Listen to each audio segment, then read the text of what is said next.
नमस्कार किसान भाइयों, मेरा नाम संजू पटेल है। ग्राम मडिया का रहने वाला हूँ।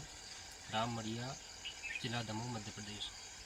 आज मैं आपको बताता हूँ जीवामृत कैसे बनाते हैं, इसका फ़ायदा क्या है, क्यों डालना चाहिए खेती में क्या अंतर आता है, फसल में क्या अंतर आता है, उत्पादन में क्या अंतर आता है, और बनाने की विधि पहले आप देख लेते हैं अपन। खर्च इसमें कितना आ जाता है लगभग आपका? एक जैसे मान लीजिए हम 1 एकड़ का बनाते हैं। हाँ, 1 एकड़ में क्या खर्च आएगा?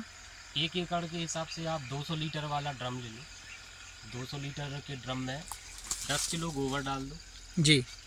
अगर वैसे तो फ्री का रहता है, फिर आपको जितने का मिल जाए। उसके अलावा 10 लीटर आपको गौमूत्र की ज़रूरत पड़ेगी।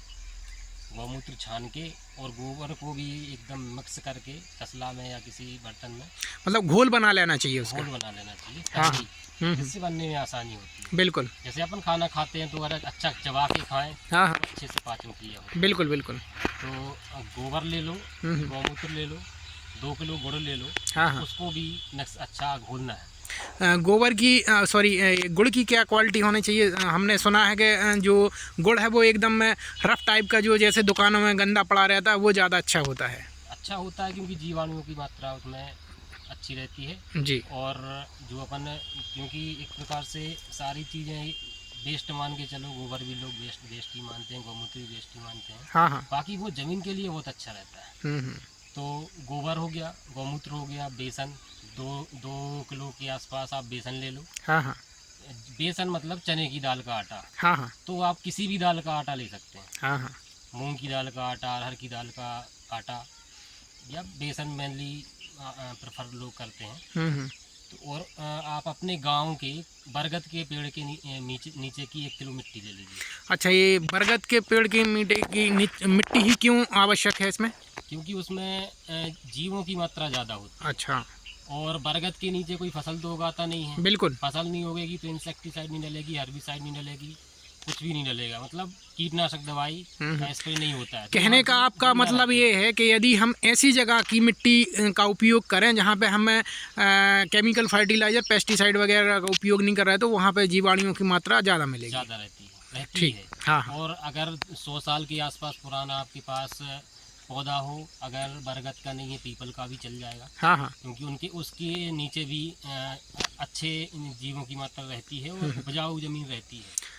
कंसेप्ट ये है कि जो उसके नीचे की जीवाणु रहेंगे उसी को मल्टीप्लाई कर रहे हैं अपन। बिल्कुल बिल्कुल, बहुत बढ़िया। अच्छा, ये बताइएगा, अब जैसे ये हो गया, हमने 1 एकड़ का बना लिया, अब ये इसका इस्तेमाल कैसे करेंगे हम खेत में?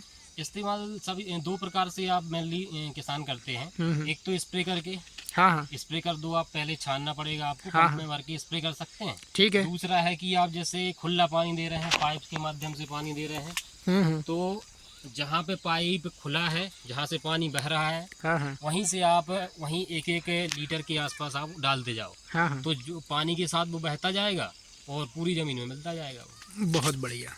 इसके फ़ायदे क्या क्या मिलेंगे किसान को? फायदे, सबसे अच्छा फायदा तो ये धरती माता को के लिए है कि जमीन उपजाऊ करता है वो। बिल्कुल। क्योंकि जो अपन जीवामृत बनाते हैं उसमें सारे माइक्रोन्यूट्रिएंट्स आप एक प्रकार से रहते हैं, लगभग।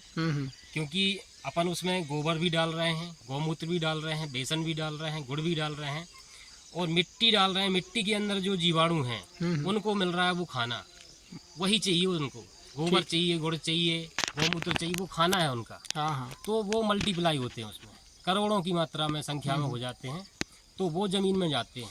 आपके कहने का मतलब ये है कि आज के समय में जो हमारी ज़मीन दिन प्रतिदिन बंजर होती जा रही है, यदि हम जीवामृत का उपयोग करते हैं तो धीरे धीरे हमारी ज़मीन में जैविक तत्व आएंगे और ये उपजाऊ हो जाएगी। बिल्कुल हो जाएगी, क्योंकि ये ज़मीन के लिए अमृत है। बिल्कुल। क्योंकि जीवाणुओं की संख्या जितनी ज़्यादा रहेगी उतनी ज़्यादा ज़मीन उपजाऊ बनेगी, उतनी ज़्यादा आपका उत्पादन होगा। बहुत बढ़िया, बहुत अच्छी जानकारी दी आपने। आपका बहुत बहुत धन्यवाद। जी, धन्यवाद।